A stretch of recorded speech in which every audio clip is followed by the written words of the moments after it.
Hi, everyone, and welcome to the Poema podcast. I am James Prescott, your host. Welcome to the show. It's really great to be with you all again. And I am really honoured to welcome back a friend of the podcast. Was a guest in 2024 talking about grief.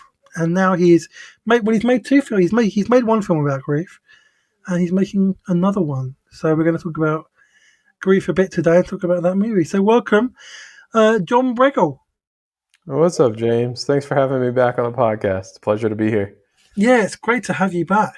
Really enjoyed that last podcast we did as well with our mutual friend. That was really cool. But then I found out about this thing you're working on after you made that last movie about grief, and my mind's gone blank as to what it was called. But it was a beautiful 10-minute documentary about a husband's journey through grief, and it was amazing. It was really powerful. Thank And you. now you're doing something even bigger. So tell us about your last movie briefly, and then tell us about how that's led you into what you're doing now and what you're doing now. Yeah, absolutely. So the last film I made, which was the first film I made that explores grief, was called I Do. And it's a short film that I made with a family friend who tells the story of losing his wife to breast cancer and goes into a little bit of the journey that he went through in connection to grief. And on the tail of that, I shared it with a handful of different grief experts in the industry. And one of them I heard back from was Dr. Joanne Cacciatore, who is the founder of Sela Care Farm, which is a farm and center for the traumatically bereaved. And so I got in touch with her and started talking with her about the possibility of making a film on her property because it's such a beautiful place and the work she does is incredible. And we just started exchanging thoughts back and forth, and that ultimately led to this film, which is called A Sacred Pause is the new title. It was Sela, but now it's called A Sacred Pause. And we've raised about $40,000 out of the $120,000 that we're hoping to make. But regardless, we're going to finish the film one way or another. It's happening. And that's sort of where we are in the process. Wow, that's powerful. Yeah, and I do was... It's only 10 minutes, but it's... You know how time's weird sometimes with things when they're profound and deep, and yeah, that maybe felt like more than 10 minutes. And yeah, I'm glad. It's amazing how that has led you into a sacred pause. Because I didn't know those kind of places existed. I was hoping that they existed. Right. And I wanted them to exist. I didn't know that they did. What can you tell us about this place that you're going to make this movie? So it's already filmed. The whole thing is, we've filmed everything so far. Right, I see. Right, okay. Yeah, the remaining money that we're hoping to raise all goes towards marketing and PR to help spread the message of the film and to campaign it through to the Oscars season, which is, that's like the award goal, to spread awareness. So we've already filmed the whole film. So remind me what your question was again, James. I'm sorry. No, just about this place where you've made the movie. This, Right. This kind of retreat center, whatever it's called. So What's it about? Yeah, it's called the Sela Care Farm. It's outside of Sedona, Arizona, and they host multi-day retreats for the traumatically bereaved. And they also have counseling and different therapists and grief experts that you can work with on the property. And it's just a really beautiful place that's been designed to honor and be with the dead. And it's just a really powerful, intentional space. It's a really big property. They have 3 different homes on the property that different things happen in that have been designed for grief work. and it's 100% vegan. All about a big component of it as well as like animal therapy. So they've rescued a ton of farm animals. I think there's like a couple hundred at this point, and so they have experts on the property that help people with like animal connection and horse therapy, and it's just incredible. I would consider type of sanctuary for anyone who has experienced any type of traumatic loss. Yeah, Sounds amazing. yeah, It's almost like heaven. yeah. Like it's yeah. The Like like Dr. Joe's husband was joking with me that it's like a grief theme park. wow. Yeah, and then like I've ever since I started reflecting a lot more on grief and talking about grief, and like one of the things that I started to think about was like, what if only we had places where people could go and grieve and be supported as they grieve Mm-hmm. in any kind of way, like all the ways that you've talked about, Yeah. and just be there until they're ready, like um, because like as a culture, with Western culture in particular, has kind of ditched a lot of its grief rituals and doesn't know how to grieve and wants to medicate everything away. Mm-hmm. And like to the point where some companies don't do compassionate leave even. Yeah. My in the UK, it's a lot more companies do compassionate leave, um, but even then, like I told this story hundreds of times. Like when my mum died 25 years ago, uh, my company tried to make me take all the time off as annual leave, and fortunately, they didn't. Mm. Things happened that made sure they didn't do that, and I was allowed to have its compassionate leave. But like like you're battling against this system which likes to medicate pain and always pretend it doesn't happen, or hide it, or cover it up, or not talk about it, or bury it. And actually, what you need to do is talk about it and sit with it and reflect on it and process it. Mm-hmm. Um, and it shouldn't be countercultural to do that, but it sometimes is. But to have a place like this where you can do that is amazing. You know, um, yeah. And I'm really glad they're making a movie about it, because that will get it more exposure, and the whole like concept of it, more exposure, and maybe more people will be inspired. Yeah. And what was your experience visiting that place and filming there? Yeah, so it came together pretty organically. The first time I went out just by myself, just to meet Dr. Joe, and I didn't have a camera with me. I just went out there to see how it might be possible to make a film, and and I attended one of her workshops and just kind of understand how they work, and got really close with a lot of the people that work there, and that's where I met Eric, who's one of the lead stories in the film, and he's also a farmhand there.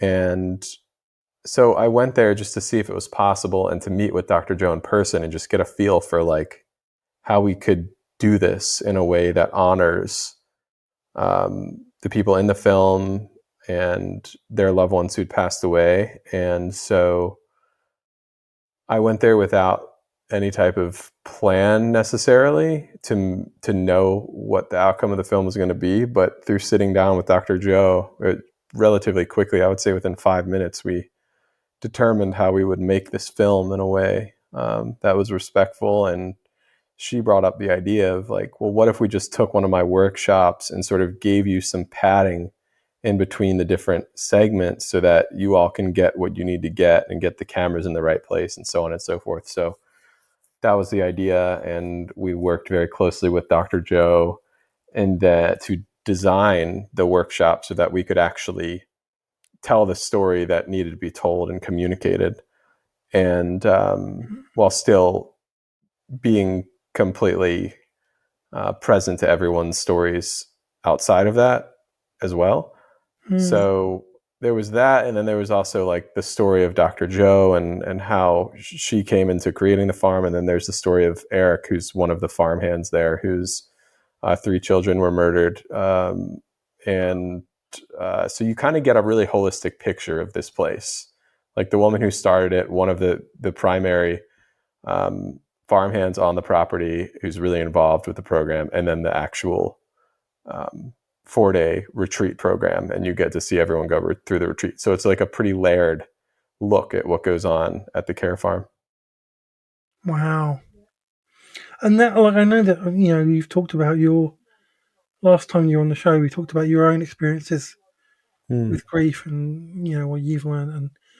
And how did being there and making this movie impact you and your journey with grief and, what you've been processing? Yeah, it's had a profound impact on me since last April, when we went out there the first time to film, which was 16 months ago about. Mm-hmm. Yeah, I went out there the first time to film, and I just thought that I was ready to do this. I was like, oh yeah, I think I can handle this, and like, not overly confident by any means. Like, I did a lot of preparation spiritually to like create the space to be there and to be fully present and engaged. And it was a really great experience. It was pretty intense, like the amount of interviews that I was doing. I'd never done this many interviews and had this many conversations, and we're also living with several of the people that are in the film. So like at breakfast, we'd be with them, we'd be walking over to the retreat center, it was full on. And so I left that experience feeling like, wow, like that was incredibly meaningful, and questioning a lot of things in my life, like how I derive meaning and purpose. Because, when you interview and talk to so many people about like meaning and purpose and how they're trying to make sense of their lives after their loved ones have passed, it's like, of course, that's going to have a impact on you. I mean, I would certainly hope so. And so that's what happened to me. And I've been really interested in these ideas of like meaning and purpose. And I mean, I even run a wellness community for filmmakers, and like one of the values is purpose. So like it's something I'm very familiar with, but this film, making it, really cracked something big open in me. And it was a couple months after the filming process, I fell into a pretty deep depression. It was a really like existential depression, and losing a lot of sense of like connection to what I was doing to as my job, like to make a living for the former like 10 years of my life. I was making a living predominantly in advertising as a like commercial director and cinematographer and producer. And I hadn't really liked doing it for many years, but it'd been hard for me to find a way out of it, because I just didn't feel any deeper connection to it. It was like I was only doing it for the money, and I'd wanted to get out of it for a while, but it was just hard. It was really hard to pivot out of that, because like everything was happening. And coming back from this project, I realized that like I was just in what I'm calling like a shadow career. As I understand it now, it like looks close to what I want to be doing, but it's not exactly what I want to be doing. And so telling thoughtful, heartfelt stories is what I want to be doing. And you can kind of do like a version of that in advertising, but it's all masqueraded by, capitalism and agendas and things like that. So I was really caught up in that for a long time. And this film was sort of the catalyst to be like, you have to stop doing this. And I fell into a really big depression. I ended up having to get back on antidepressants, which I thought I would never take again. I took them maybe like 7 years ago, and like low doses of like Lexapro. That's what I took it a couple times prior in my life, but I'd done so much personal work, like to get myself like feeling like holistically well. But this film kicked my ass. Like it really challenged me in a way. And even with the medication, it was like 3 months of like feeling like I was living in slow motion or something like that. And so that, as I come to understand, my therapist was helping me understand like the depths of my attachment to like my filmmaker identity and like my ego, and how all that was just sort of like dying in front of me. My this old Mm, identity that I had like built up as like a yeah. successful like advertising filmmaker, and how like painful, and there's a lot of grief attached to that as well, like I've come to learn. And so basically, it's a long answer, but the film continues to humble me. Like in working in post production on it now for a few months, it continues to challenge what I consider to be important and what I continue to prioritize. Because when you hear stories over and over of like kids that have died and like loved ones that have died and traumatically, it really has a way of making you making me recognize like, Mm, what is this all about? How can I be um, live a meaningful life? I think that's kind of what it comes down to for me. That's what I've kind of taken away from it. So yeah, my life has changed. The last advertising job I did was last June, maybe. mm. Yeah, it's funny that I recognise a lot of my own story in what Mm, you're talking about. Like, I mean, I wasn't necessarily like a really successful writer, but I had tried really hard to be a commercial writer, mm, and to be a published author and to get a big book contract and all these things I wanted to do, and I thought I wanted them for the right reasons. yeah. And then, like, I had well, first I had a mentor stab me in the back and Wow. steal my stuff and like make money from it. Nothing Wow. I could do about it because he already had a platform and I didn't. Wow. And then after that, I did release a book, and it just like didn't, didn't sell at all. Like had problems with the publisher, everything. Like it absolutely, you know, killed my love of writing. I was like, Yeah. and then like I had to do all the grieving of, you know, it was at that point I was starting to do my kind of deconstruction, and I was starting to do a lot of grief work with therapists. Yeah. It's funny that happened at the same time. Uh, and I think I've told the story on this show that I had this moment of like where I collapsed on the floor and I just like I had suicidal ideation in that moment, but I didn't progress that. But something Hmm. did die at that point, Hmm. and it was that mask I'd put on for like 17 years since my mother had died. Like Yeah. of trying to fill that hole instead of Yeah. actually doing the grief work. And since then, I've done loads of grief work, loads. I'm still doing it, and like healed and changed, and done embodiment work, and done all that all these other things, and and uh, and yeah, and like I've kind of had the same realization as you. Mm, That what I was doing was like wasn't satisfying. I didn't really want to be doing that, yeah. and I still have creative impulses. I still want to make things. I still want to write. I still want to make podcasts. I still want to do all of that. But I want to do it in a way that is completely honest and authentic and Yeah. has integrity. And so I'm still exploring that. So I kind of get that, like, and how, Hmm. like, grief, when you start to grieve properly, like, that grief kind of connects you in all parts of your life, you know? Mm, It's an embodied process in a yeah. sense.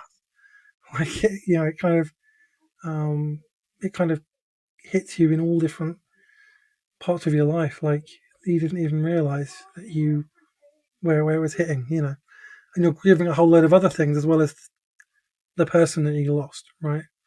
Maybe Hmm. even you're grieving a version of yourself that Definitely.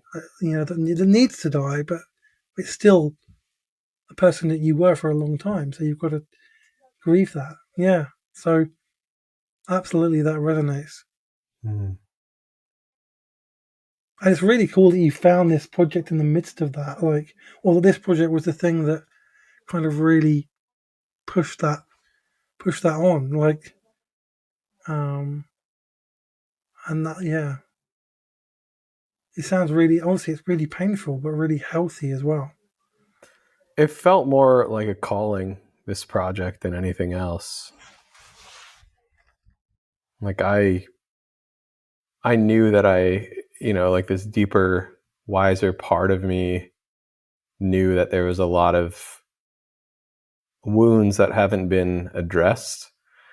And I knew going into it that, there was something deeper calling me towards it. I didn't know what, I couldn't really identify it other than knowing that, like, I'm always looking for ways to, like, deepen my empathy and find ways to connect with people and communities that are different than me. And, I come from a background where, like, my brother and my sister are Korean. My wife is Chinese. Like, I've spent a lot of time traveling on the world and spending time with people that are very different than I am, like, culturally. And I always learn so much and feel like I become such a better version of myself. And this was one area of, like, what would it be like to spend time around people who have lost the thing that was most meaningful to them? And how would I go on surviving if something like that were to happen to me? Because I'm not an exception to that. Of course not. Nobody is.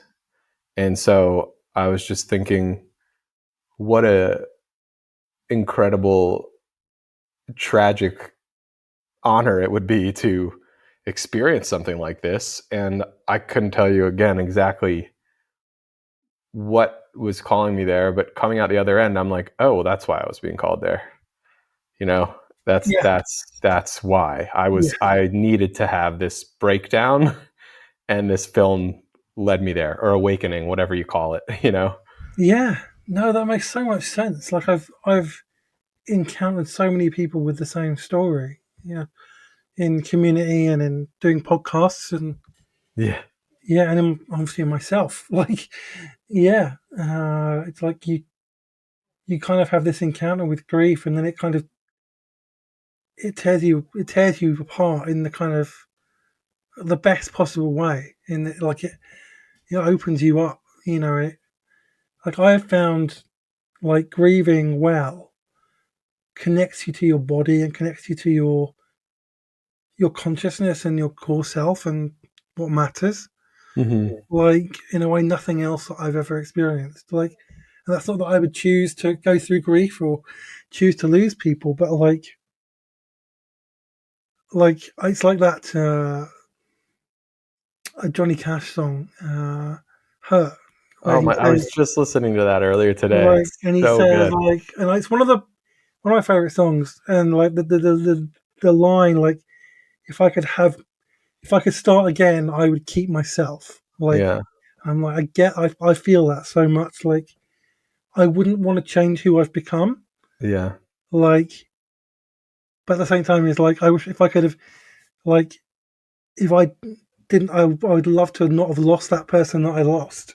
yeah, But at the same time, I wouldn't change who I've become because of it. Like, yeah. it's that kind of whole paradox. Um, yeah, yeah, Yeah, it's powerful stuff. yeah. It is, and it's a very unique kind of experience. Like, you have to have had the experience to understand it in a sense. Like, but you have to open yourself up to it as well. And you definitely have opened yourself up to it, like, by making these movies and talking to all these people and listening to them and hearing their stories and Mm. allowing yourself to be moved by them. It's The past, like, a few months, as I've been talking a little bit more about this film and trying to make sense of, like, why grief has sort of, like, called me to it. It's how I think about it.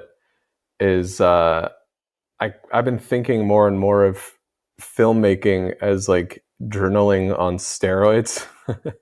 It's like you can kind of journal on a piece of paper and like reflect and meditate and have these thoughts and this like clarity in this moment of like, oh, okay, I have this deeper understanding. And then it's sort of like, for me, it sort of like fades away into the background. And then, sometimes I'll write an article about it and then that'll just kind of fade away into the background. But then making a film is so hardcore. It's like, that's why I was saying like journaling on steroids, because it's like a totally embodied experience with like other people that you have to be with and be present with through the process.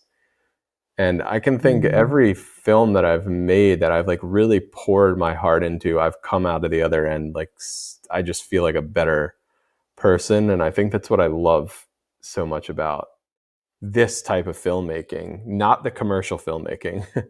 This type of filmmaking where I can trust that I can pour my whole self in it and there's not going to be somebody telling me that, oh, my heart is wrong, oh, you have to do it this way because it's going to drive more profits or whatever. It's like, no, I can fully lean in without any fear of like judgment or anything, because there's no one to tell me what to do here, and take that full responsibility. I think that's like the best part of it too.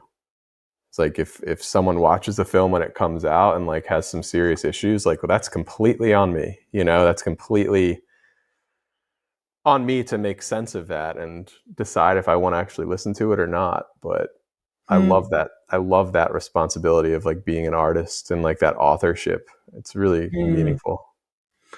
Yeah. Yeah, I definitely feel that. Like, I decided to myself a while ago, like, I want to keep making things, but I want to make things that have some meaning.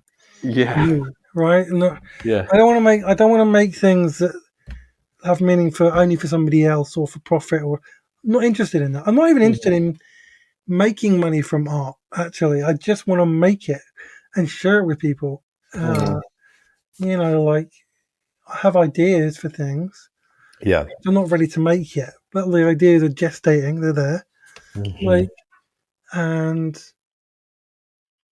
I like not being obligated to anybody else. Like, if I can make my art at my own pace, like, and when it's ready to come, it will come. And that's what I do with this podcast now. It's what I'm going to do with my writing. I have some ideas for that stuff, and like to be just the like, and I actually kind of love the subversive nature of that. You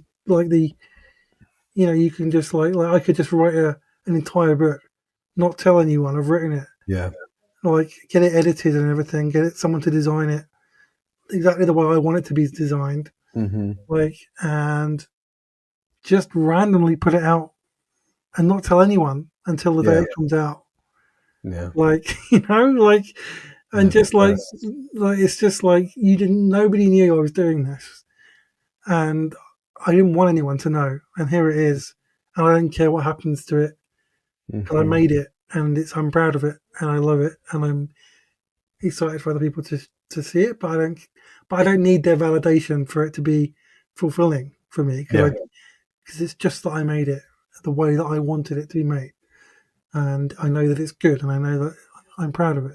Like, because I don't think I've really like I've written books, but I've not written anything that I'm like, really, really like proud of.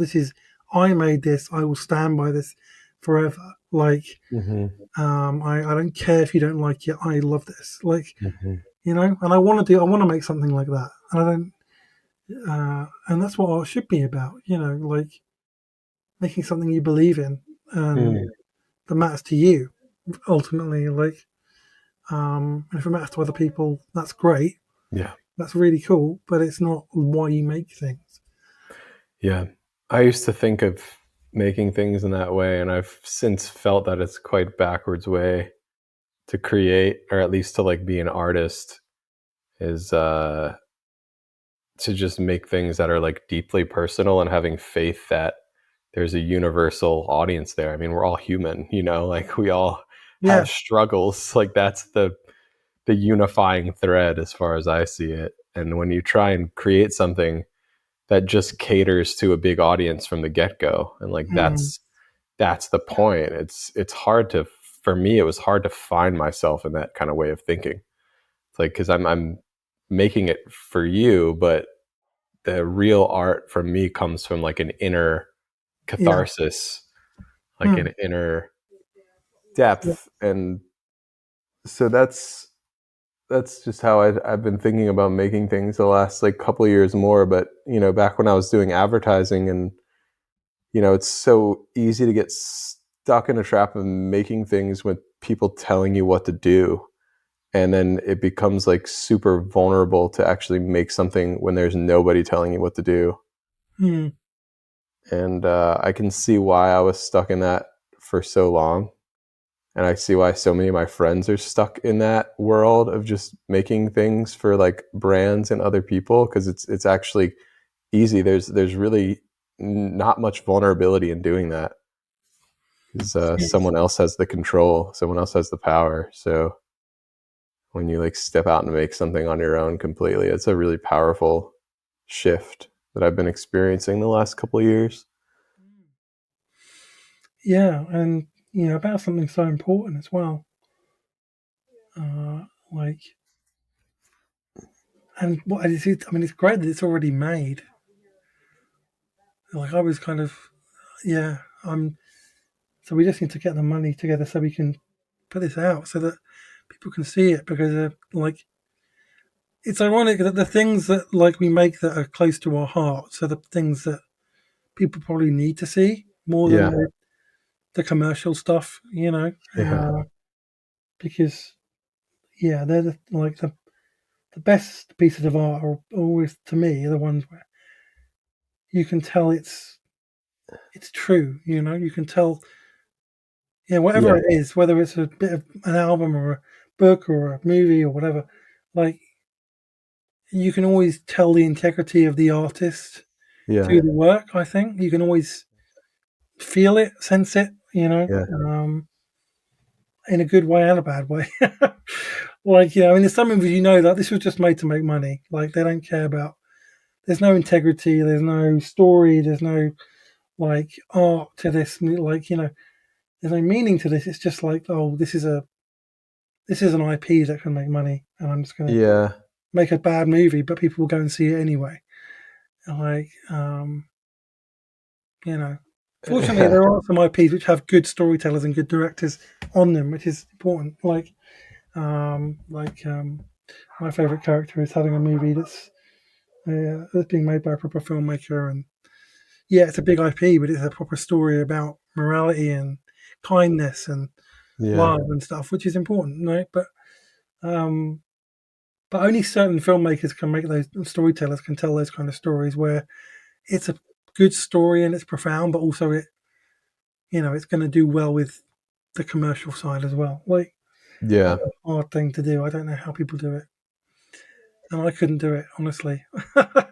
I'm happy to yeah, let other people to do that, because it's not an easy thing to do.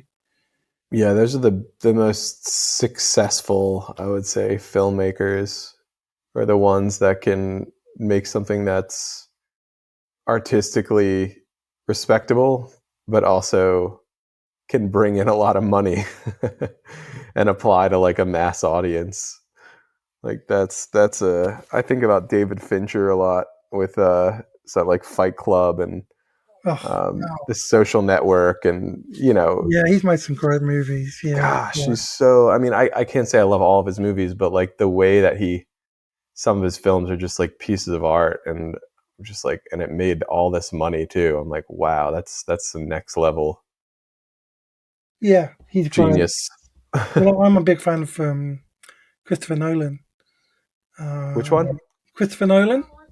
Oh yeah. Oh, he's great. He's like my favorite, probably my favorite filmmaker, I would say. Yeah, I mean, he's a Like, genius. These yeah, people, it's like yeah, yeah, absolutely, yeah, it's it's next level. yeah. I mean, like, yeah, Oppenheimer is just yeah, it's incredible piece of movie making, but exactly, these are the people that like, but these people are artists. You see, Yeah, they care about the craft.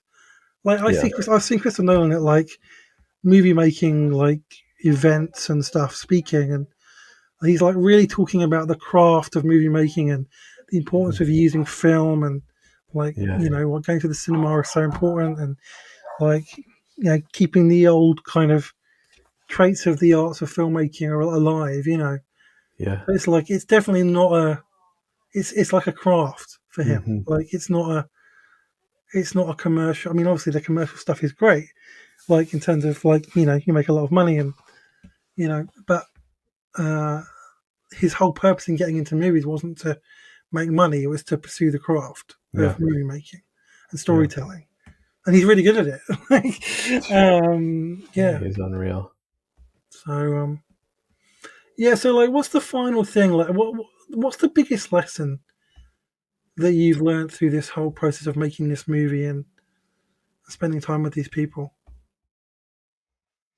That life is fragile and to be grateful for what we have right now. I think that's what I keep coming back to. You know, I've been an avid practitioner of gratitude for, I want to say, like 10 years now. Just like journaling a couple times a day on it and reading about it, just constantly coming back to that. And then making this film sort of like calcified that for me in a deeper way, I suppose.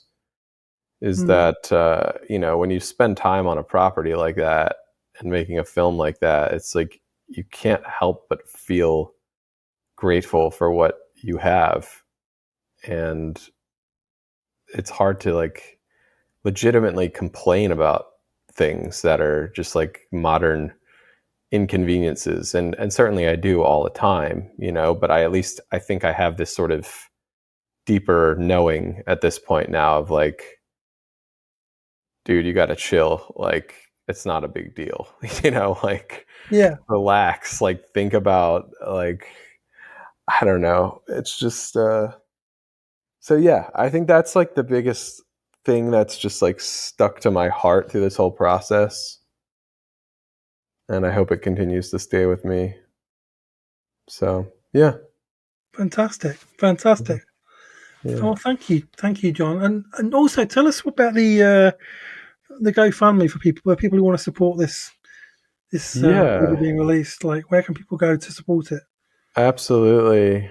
Thanks for asking. So there is a GoFundMe page. We're in the process of trying to raise $120,000, which sounds like a. Some people have said that doesn't sound like a lot, but to me, it just sounds like a lot of money. But the reality is that like the film has already been shot. We're just raising money to finish post production, and the majority of that money goes to marketing and hiring a PR team to build an impact campaign, to get the message to the masses and build awareness. So um, that's why we're trying to raise that money. And the GoFundMe, I believe you can go to GoFundMe if you search like Selah, Selah, and a film that carries grief and love into the world.